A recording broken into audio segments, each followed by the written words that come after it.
Unlike happiness, which feels vague at times, misfortune always makes its presence known, says Yeo Jong-woo, Park Hyun-sik, in the latest healing romantic comedy Dr. Slump, which concluded its finale to 6.4% nationwide ratings and an average of 5.6% in South Korea.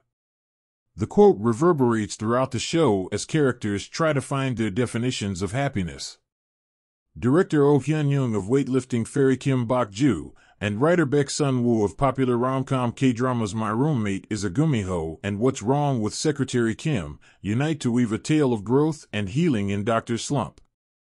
Dr. Slump narrates the lives of two highly successful doctors and former high school rivals, Nam Han-ol and Yeo Jong-woo, who find themselves in one of the lowest points in their lives. While Han-ol develops depression working as an anesthesiologist under an incompetent and difficult professor, Young-woo, a successful plastic surgeon and internet celebrity, gets entangled in a medical accident conspiracy and loses everything: his image, profession, and friends. The two meet again when Jong-woo relocates to Han-ol's rooftop, rented by her mother, and thus begin their journey towards healing and growth as they find themselves rocking in the same boat.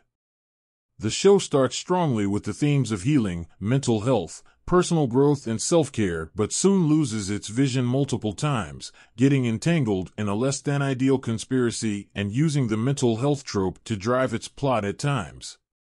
Unlike K-dramas like It's Okay to Not Be Okay and Netflix's Daily Dose of Sunshine, which treat the theme of mental health in order to create awareness and dispel stereotypes, Dr. Slump uses it inadequately, brushing it aside for romance instead. However, the show, being a healing drama, does its part extremely well. Most of the characters are wholesome and likable: Han-ol's family, Han-ol and Jong-woo's relationship.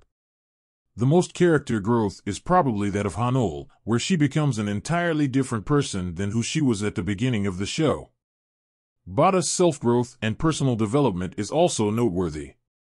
Jong-woo was more or less the same. The PTSD arc to his character did not really play out as much as Han-ol's healing journey did. The beautiful and pleasing cinematography of the show also helps with accentuating the feel-good atmosphere.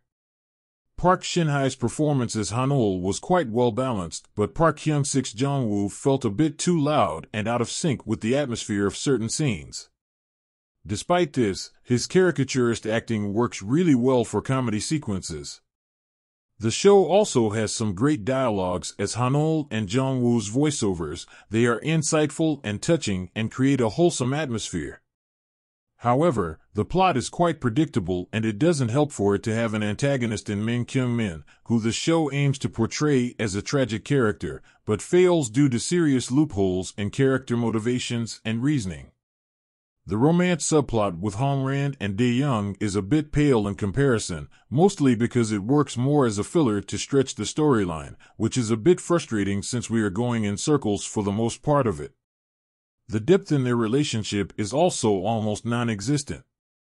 On top of this, there are quite a few episodes where nothing significant really happens, and so, the show feels unnecessarily stretched.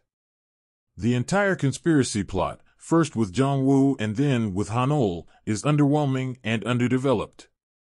However, the show concludes wonderfully with a sense of satisfaction and feel-good aura. All the character arcs are nicely wrapped up, even for the minor character of the anesthesiologist at Jong-woo's clinic, leaving us with a sense of fulfillment and closure. Overall, as a healing drama with likable characters, Dr. Slump performed satisfactorily. Nevertheless, the poor plot progression and many loopholes in character motivations and plot logic makes it lose some points in the end.